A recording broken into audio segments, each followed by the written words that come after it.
عذر میرے قتل کرنے میں وہ اب لاویں گے کیا. کہہ رہا ہے کہ آج تو میں اپنا تیغ و کفن، تیغ کہتے ہیں تلوار کو، کفن تو کفن ہی ہے، کہ میں جو ہوں تلوار اور کفن لے کر کے جا رہا ہوں ان کی محفل میں. اور کوئی آپ ہمیں یہ بتائیے کہ وہ اعتراض تو نہیں کریں گے میرے قتل ہونے پر کہ بھائی مجھے کیوں قتل کیا جا رہا ہے؟ کیا وہ اعتراض کریں گے کہ مجھے قتل نہیں کرنی چاہیے؟ آگے آتے ہیں، فاسٹ چل رہے ہیں دوستو کیونکہ ہے نہیں کچھ ایسا خیال نہیں ہے کہ میں زیادہ ٹائم لوں آپ لوگوں کا. بس یہ ہے کہ آپ لوگوں کو ایگزام میں یاد رہے کہ ہاں بھائی یہ ویڈیو میں نے دیکھا تھا، یہ غالب کی غزل ہے، تو بس ایسا ہی ہے.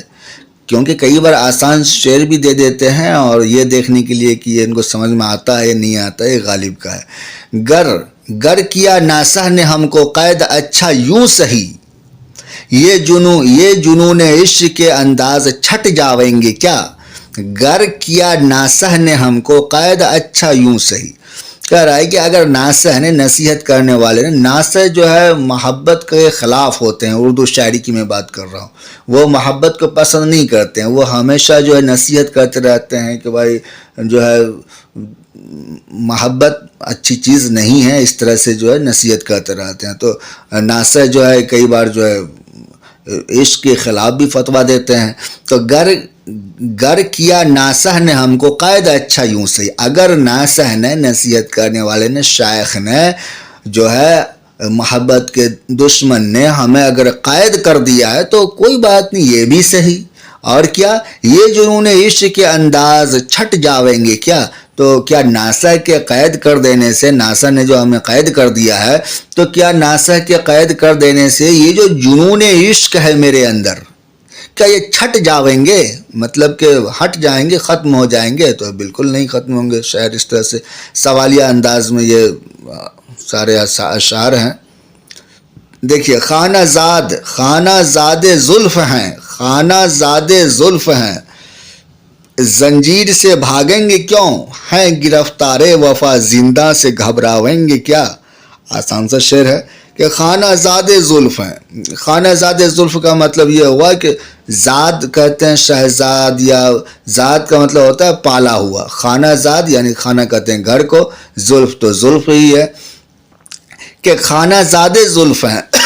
سوری، شاعر کہتا ہے کہ میں خانہ زاد زلف ہوں، میں تو زلف سے ہی گرا ہوا ہوں، میں تو اس گھر سے ہوں جہاں کے جو ہے جہاں میں نے زلفوں سے کھیلا ہے، زلفوں کے گرفت میں رہا ہوں، تو مجھے جو ہے زنجیر سے بھاگنے کی کیا ضرورت ہے. جو کہ محبوب کے زلفوں کے گرفت میں ہو، محبوب کے زلفوں سے جو آلریڈی جکڑا ہوا ہو، تو اس کو زنجیر سے بھاگنے کی کیا ضرورت ہے، زنجیر سے ڈرنے کی کیا ضرورت ہے. ہے گرفتار وفا زندہ سے گھبراویں گے کیا.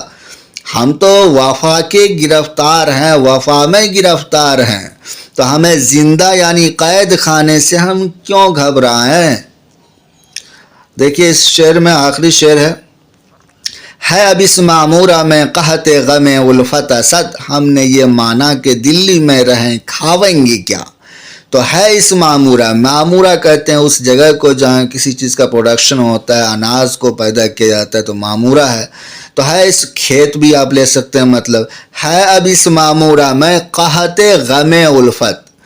قحط غم الفت، قحط تو قحط ہی ہے، غم الفت تو غم الفت ہے. کیا مطلب؟ الفت کا غم، محبت کا غم.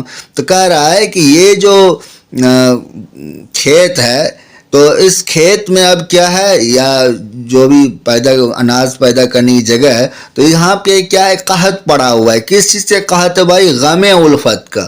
غم الفت کا مطلب یہی ہے کہ بھائی جو محبت میں غم ملتا ہے، تو محبت کے غم کا قحط پڑا ہوا ہے، محبت کے غم کا قحط پڑا ہوا ہے اس جگہ پہ، ہے نا. تو ہم کیا کریں گے؟ ہم نے یہ مانا کہ دلی میں رہیں، کھائیں گے کیا. یہ دلی کے لیے استعمال ہوا، دلی کا معمورہ. دلی میں جہاں پہ بھی معمورہ دیکھ لیجئے گا، میننگ کئی طرح کے میننگ ہوتے ہیں، لیکن میں نے عام فہم مطلب بتایا آپ کو کہ یہاں پہ اناج پیدا کرنے کی جگہ.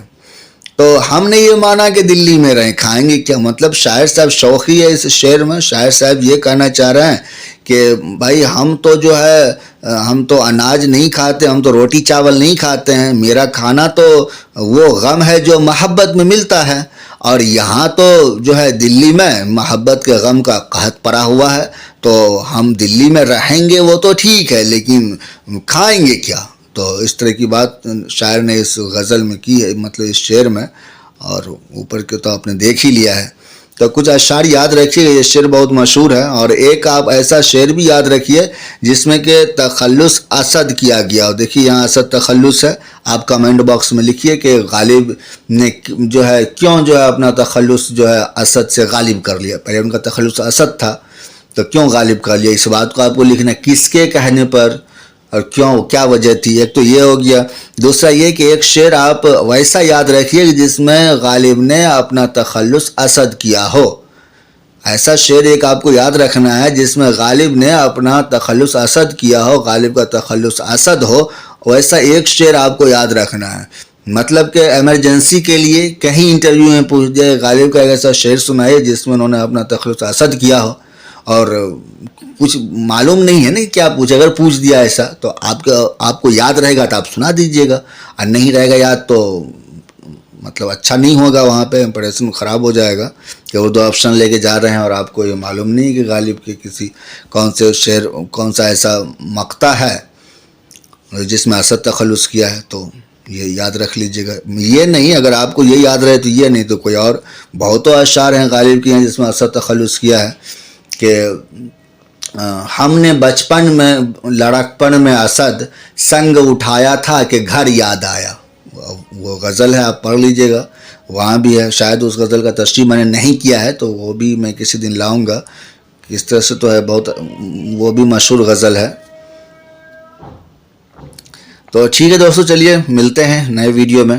Some thing is better than nothing. آج میں کہیں گیا ہوا تھا، میں ویڈیو نہیں بنا پایا تو میں نے سوچا ہے چلو بھائی کچھ ایک چھوٹا سا ویڈیو بنا دیتا ہوں، کسی غزل کی ہی تشریح ڈال دیتا ہوں. اوکے، اپنا خیال رکھیے. اللہ حافظ.